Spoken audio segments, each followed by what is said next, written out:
मैं सबसे पहले इफ्तिताही कलिमात के लिए जनाब प्रोफेसर रतन लाल जी से दरखास्त करूंगा, जो कि दलित एक्टिविस्ट हैं, दिल्ली यूनिवर्सिटी के प्रोफेसर हैं और मशहूर सहाफ़ी हैं, कि वो तशरीफ लाएं और अपनी बात रखें। शुक्रिया। मुझे लगता है सबसे शॉर्ट में बोलूंगा, बिकॉज मुझे अभी कुछ काम करना है, पहले से एक शेड्यूल बना हुआ था। सब लोगों को गुड इवनिंग, नमस्कार। और मैं एक तो मॉडर्न इंडिया का छात्र नहीं हूँ, मैं प्राचीन भारत पढ़ाता हूँ और न पॉलिटिकल साइंस का छात्र। तो जो भी मैं आपसे बात करने की कोशिश करूंगा, अपने personal experience, observation, social media से जो खबरें आती हैं उसके बेसिस पे। अभी अपूर्वानंद जी हैं हमारे साथ, लंबा इंटरव्यू उनका मैंने किया था इसी इशू पे, और शायद मेरे यूट्यूब चैनल अम्बेडकर नामा पे आप में से कुछ लोगों ने देखा होगा।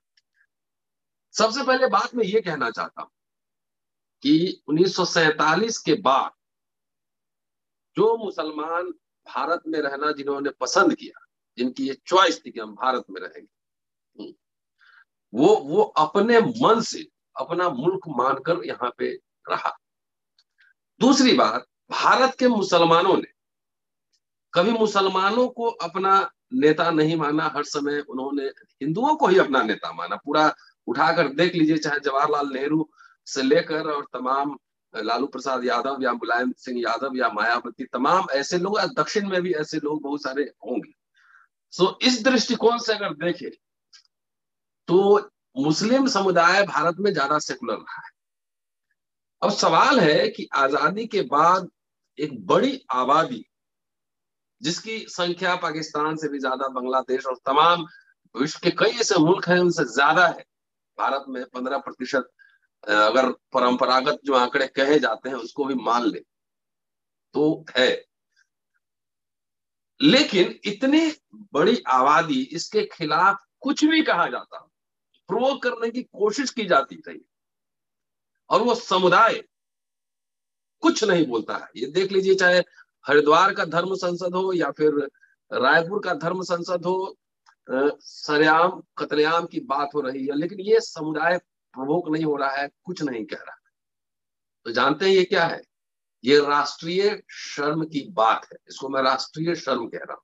ये सिर्फ मुस्लिम समुदाय के लिए नहीं। और एग्जाम्पल देता हूं, अगर SC/ST एक्ट हटाने की, कमजोर करने की कोशिश हुई, लोगों ने आवाज उठाई। रोस्टर का मसला हुआ, लोगों ने आवाज उठाई। किसानों का मसला होता है, आवाज उठती है। सारे समुदाय कहीं ना कहीं वो आवाज बुलंद करते रहते हैं। लेकिन जब मुस्लिम समुदाय पर होता है तो मुस्लिम समुदाय अपनी बात कहने के लिए भी उसके पास आजादी नहीं है। उसके पास वो डरता है कि कहीं हम कुछ कह देंगे तो पता नहीं क्या हो जाएगा। तो ये ऐसा क्यों है, ये समझने की कोशिश है। जो हो रहा है ये सब, इसके लिए बहुत पहले सब लोग लिख रहे हैं कि ये सब होगा क्योंकि उनके एजेंडा में ही है। और मेरे प्रोग्राम में अपूर्वानंद जी ने कहा था कि भारत में पहला जो पार्लियामेंट पे अटैक हुआ था 1966 में हुआ था, साधुओं ने किया था। तो ये टेंडेंसीज तो आजादी के बहुत पहले से ही यहाँ पे आ रही थी, रह रही थी कि भारत में मुसलमान रहे। कोई आपको फेंकेगा नहीं जाकर हिंद महासागर में, चाहे कहीं भी। भारत में मुसलमान रहे, लेकिन वो रहे कैसे, किन शर्तों पर रहे, ये ज्यादा महत्वपूर्ण है। भारत में वो दलित भी रखना चाहते हैं, पिछड़ा भी रखना चाहते हैं, सबको रखना चाहते हैं, लेकिन किन शर्तों पर रखना चाहते हैं, ये शर्त जो है बहुत दिलचस्प है। आप अगर रायपुर का भाषण सुनेंगे, पूरा प्रोसीडिंग देखेंगे तो आपको पता लग जाएगा। वो चाहते हैं कि ये सब दोयम दर्जे के बनकर रहे, पंचर लगाए, मुर्गी बेचे, अंडा बेचे, सफाई का काम करे, बढ़ई बने करे, लेकिन लोग कोई पढ़े लिखे नहीं, ये सिर्फ जो है ना यहाँ के अपर कास्ट का सेवा करे। ये पूरा दर्शन है जिसको कॉल्ड हिंदुत्व के जो दार्शनिक है, जो सभाएं हो रही। अब हम बहुत तलाशने की, सोचने की कोशिश कर रहे थे, मनोज जी भी शायद हमारे साथ जुड़े हुए होंगे, और एकेडमिक्स एक्टिविज्म के अलावा हम लोग पॉलिटिकल एक्टिविस्ट भी। और जो नरसंहार की बात की जाती है, जो स्वामी यतीनंद और आजकल नया नया मौलाना बने उधर त्यागी साहब घूम रहे हैं, चाहे उधर काली महाराज उधर रायपुर के हैं, ये आखिर जो जनसंहार की बात करते हैं किसके बल पर करते हैं? या तो स्टेट के बल पे कर रहे हो कि पुलिस या प्रशासन इनको दबा दे, इनको मार दे, उनके बल पर कर रहे हो, या तो इस सो कॉल्ड जो हिंदू जिनको वो कहते हैं, वो हिंदू का कलई खुल गया उत्तर प्रदेश चुनाव में। हिंदू बना के जिन लोगों को ले जाया गया था, कलई खुल गया, सब वहां से भाग लिया, भाग रहे हैं। कि वैसे लोग जो कि बैकवर्ड हैं, जो दलित हैं, वो जानते हैं कि इनको हिंसा में, चुनाव में हिंदू बना के वोट लेना है और मुसलमानों के खिलाफ इनको भड़काना है। नेता को बाद में समझ में आई, जनता आ गई। जनता को पहले ये बात लोगों को समझ में आ गई। अब सवाल ये, हम उत्तर भारत का अनुभव है हमें, बिहार, उत्तर प्रदेश, दिल्ली का, कि जिन SC ST OBC के बल पे ये चाहते हैं कि हम मुसलमानों के खिलाफ इनको खड़ा करें। भारत में लगातार सेकुलर पार्टीज जो है वो सत्ता में रही है, बहुत सारे दिनों तक रही है। तो क्या ये सेकुलरिज्म, ये सिर्फ पॉलिटिकल सेकुलरिज्म है या सोशल सेकुलरिज्म? ये मुझे खुद भी समझना है। ये सिर्फ पॉलिटिकल सेकुलरिज्म है? क्या ऐसा कारण है कि हमने अभी अभी तक देखा, तो चुनाव में खैर कुछ लोगों को टिकट वगैरह मिल रहा है। ये क्या ऐसी बात है कि मुसलमान का वोट सब पार्टी को चाहिए, लेकिन मुसलमान मेरे साथ दिखना नहीं चाहिए, मुसलमान स्टेज पे नहीं रहना चाहिए, मुसलमान लीडर नहीं बनना चाहिए? क्यों? तो बनेंगे तो हिंदू पोलराइजेशन हो जाएगा। ये दिमाग में रहता है हमारे सेकुलर नेताओं सबको भी, बड़े बड़े सब पार्टियों को मैं कह रहा हूं एज ए समीक्षक। तो जब ये बताइए, जब 15% पॉपुलेशन उनका वोट चाहिए और उनके साथ आप दिखना भी नहीं चाहते, तो इससे बड़ी त्रासदी क्या हो सकती है? ये सबसे अहम सवाल है। दूसरा, कि जिन पॉलिटिकल पार्टीज के कंधों पर ये जिम्मेदारी थी कि उनके जो कार्यकर्ता हैं, उनके जो कैडर है, वो अपने कैडर में कम से कम पॉलिटिकल सेकुलर, एक कल्चरल सोशल सेकुलरिज्म के जो ब्लड है इन्फ्यूज करें, कैडर कैंप लगे कि आप वो वाले हिंदू नहीं है, आप दूसरे वाले हिंदू हैं। आप हिंदू सिर्फ बनते हैं चुनाव के समय, सिर्फ दंगा कराने के समय, लेकिन आपकी हकमारी यही लोग करते हैं। तो जिन, जैसे आप उत्तर भारत का ले लीजिए, उत्तर भारत सबसे ज्यादा प्रॉब्लमेटिक है। क्यों? क्योंकि यहाँ खुलकर, अभी हमने देखा है कई मुद्दों पर खुलकर, मनोज जी मेरे साथ थे प्रेस कॉन्फ्रेंस में पिछले बार, तो मनोज जी कह रहे थे कि अब हमें सड़क से ही ज्यादा भरोसा है, संसद में अब कुछ नहीं हो रहा है, डेड हो चुका है, इस तरह का माहौल बनाया जा रहा है, इस सड़क से ही ज्यादा भरोसा है। 3-4 आंदोलन हमने देखा है जिसमें सरकार बैकफुट में गई है और सरकार डरती है, सड़क से ही डरती है, लोगों से डरती है। तो मेरा ये कहना है कि जो पॉलिटिकल पार्टीज, जो लीडर्स, जो मुस्लिम समुदाय की राजनीति करते हैं या सोशल जस्टिस सेकुलरिज्म, तो कहने से भी नेता लोग डरता है, कहने से भी डरता है नेता लोग की सेकुलर वर्ड बोल देंगे तो गड़बड़ हो जाएगा। ये हमारे समाज में, हमारे पॉलिटिकल क्लास में या कहिए इंटेलिजेंसिया में एक खास तरह की बैंकरप्सी, इंटेलेक्चुअल बैंकरप्सी और नैरेटिव को इस तरह बना दिया गया कि कुछ भी कह के, कुछ भी करके निकल जाए, लेकिन कोई कुछ बोलेगा नहीं। क्या होगा, 1 इलेक्शन हारेंगे, 2 इलेक्शन हारेंगे, लेकिन एजेंडा पे तो बात हो।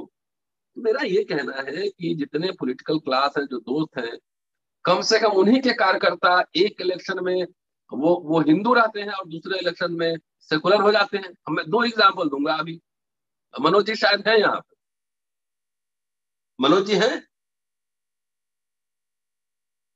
अच्छा, हाँ, मनोज जी, मैं 2 एग्जाम्पल दूंगा। एक्चुअली मैं बिहार का हूं, तो बिहार से एग्जाम्पल दूंगा तो ज्यादा बेहतर समझ में आएगा। एक लोकसभा कॉन्स्टिट्यूंसी है, उसका नाम है उजियारपुर।